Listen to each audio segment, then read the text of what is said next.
नमस्कार दोस्तों, आज हम लोग सीटेट के बारे में फुल जानकारी लेंगे कि सीटेट क्या होता है, सीटेट के लिए क्या योग्यता चाहिए, सीटेट परीक्षा कब होती है, सीटेट परीक्षा का पैटर्न क्या है, इसका क्या सिलेबस है, सीटेट में पास होने के लिए कितना नंबर चाहिए, उसके साथ साथ एज लिमिट क्या होता है सीटेट में एग्ज़ाम में बैठने के लिए।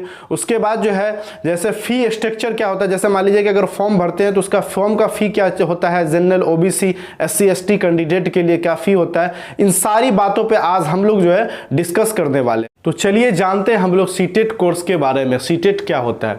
CTET central teacher eligibility test होता है, जिसके माध्यम से आप टीचर बनने के लिए एलिजिबल हो जाते हैं। वैसे मैं कुछ स्टेट की बात करूं तो वहां पे आपको सीटेट देने के बाद आपको इंटरव्यू प्रोसेस के माध्यम से गुजरना पड़ता है। खास करके मैं बिहार की बात करूं तो जैसे हम लोग बचपन में फेस्टिवल का इंतज़ार करते थे, वैसे ही बिहार में सीटेट के फॉर्म निकलने का इंतज़ार करते हैं हमारे दोस्त। इस हिसाब से बिहार में सीटेट का क्रेज़ है, क्योंकि सभी को टीचर ही बनना है। अगर सीटेट एग्ज़ाम की योग्यता की बात करूं तो इसमें दो तरह के पेपर होते हैं, पेपर 1 और पेपर 2। पेपर 1 to 5 तक के टीचर बनने के लिए एलिजिबल किया जाता है, पेपर 2 6 to 8 के लिए किया जाता है। अगर आप 1 to 5 तक के टीचर अगर बनना चाहते हैं तो आपको पेपर 1 का फॉर्म अप्लाई करना पड़ेगा। पेपर 1 वैसे कैंडिडेट एलिजिबल होते हैं जो 10+2 के बाद डीएलएड या फिर डीएड किए हुए हैं, डिप्लोमा इन एलिमेंट्री एजुकेशन या फिर डिप्लोमा इन एजुकेशन किए हुए हैं, वैसे कैंडिडेट पेपर 1 के लिए एलिजिबल है। अगर मैं पेपर 2 की बात करूं तो पेपर 2 के लिए 6 to 8 क्लास के अगर टीचर बनना चाहते हैं तो पेपर 2 आप फॉर्म भर सकते हैं। लेकिन उसकी एलिजिबिलिटी की बात करूं तो आप इंटीग्रेटेड 4 इयर्स का बीएड, बीए प्लस बीएड या बीएससी प्लस बीएड अगर किए हुए हैं, या फिर अगर आपने ग्रेजुएशन करने के बाद 2 इयर्स का अगर बीएड किए हुए हैं तो एलिजिबल हो सकते हैं। या फिर ऐसा भी हो सकता है कि आपने ग्रेजुएशन करने के बाद डीएलएड किया है, या फिर डीएलएड करने के बाद आपने ग्रेजुएशन कर लिया है, तो भी आप 6 to 8 के लिए एलिजिबल है। अगर हम लोग बात करें कि सीटेट एग्जाम कब होती है, तो आप लोगों को जैसे कि पता भी होगा कि सीटेट का एग्जाम सीबीएसई के द्वारा लिया जाता है, सीबीएसई बोर्ड के द्वारा लिया जाता है। ये साल में 2 बार निकलती है, जुलाई और दिसंबर में। हम लोग बात करें सीटेट एग्जाम के पैटर्न के बारे में तो सारे के सारे क्वेश्चन इसमें एमसीक्यू टाइप क्वेश्चन होते हैं, जिसमें 4 ऑप्शन दिया होता है, उसमें से किसी एक को आपको चूज करना पड़ता है। अब इसमें कोई भी तरह का निगेटिव मार्किंग नहीं होता है, हर एक क्वेश्चन का वेट जो होता है, वेटेज वो 1 मार्क्स का होता है। टोटल नंबर ऑफ क्वेश्चन 150 होते हैं। एग्जाम टाइमिंग की बात करें तो इसमें टोटल 150 मिनट्स दिया गया है, जो 2.5 आवर्स के अप्रॉक्स में होता है। 150 क्वेश्चन के लिए 150 मिनट्स होता है।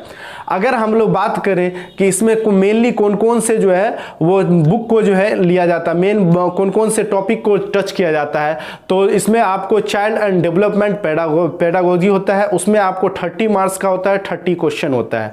उसके अलावा लैंग्वेज पेपर 1 होता है जो कंपलसरी होता है, वो 30 मार्क्स का होता है। उसके अलावा लैंग्वेज 2 होता है जो आपको 30 मार्क्स का होता है। उसके अलावा अगर आप मैथमेटिक्स है तो आपको मैथमेटिक्स का जो है आपको 30 मार्क्स का क्वेश्चन आता है। उसके अलावा एनवायरमेंटल स्टडीज से आपको 30 मार्क्स का क्वेश्चन आता है, 30 क्वेश्चन आते हैं इसमें। टोटल 150 क्वेश्चन होते हैं और उस टोटल जो है आपको 150 मार्क्स का होता है। अगर पेपर 2 की बात करूं तो वो भी आपको 150 मिनट्स के होते हैं, 150 क्वेश्चन होते हैं। अगर उसमें हम बात करें तो चाइल्ड एंड डेवलपमेंट, इसमें भी सेम 30 मार्क्स के होते हैं। लैंग्वेज पेपर, इसमें भी 30 मार्क्स के होते हैं। लैंग्वेज पेपर 2 कंपलसरी, ये भी आपको 30 मार्क्स होते हैं।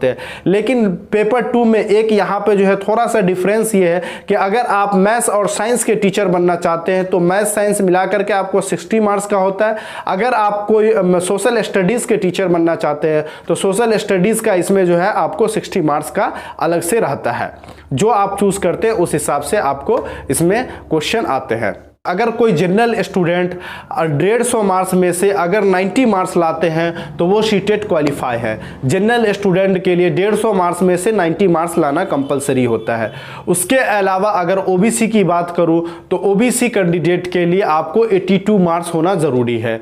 अगर एससी एसटी कैंडिडेट है तो आप 150 में से 76 का मार्क्स भी लाते हैं तो भी आप सीटेट क्वालिफाई कर जाते हैं। लेकिन यहाँ पे एक याद रखने वाली, ध्यान देने वाली यह बात है कि अगर आप अदर स्टेट जाते हैं तो आप अगर मान लेते हैं कि किसी स्टेट में ओबीसी है, अदर स्टेट जाते हैं तो आपको अदर स्टेट में जाने के लिए 90 मार्क्स कंपलसरी होना जरूरी है। अगर एज लिमिट की बात करूं तो एज लिमिट में मिनिमम कम से कम जो है कैंडिडेट का 17 ईयर्स होना चाहिए सीटेट एग्जाम में बैठने के लिए।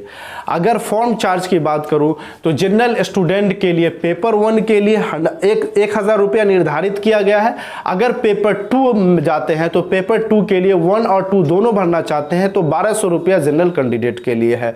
अगर जनरल और ओबीसी के लिए, अगर आप SC ST या फिर हैंडीकैप टाइप के आते हैं जो स्पेशल कैटेगरी होते हैं, अगर वो आते हैं तो आपको जो है पेपर 1 के लिए 500 रुपया देना होता है और पेपर 2 दोनों मिला करके, पेपर 1 और पेपर 2 दोनों मिला करके 600 रुपया देना पड़ता है।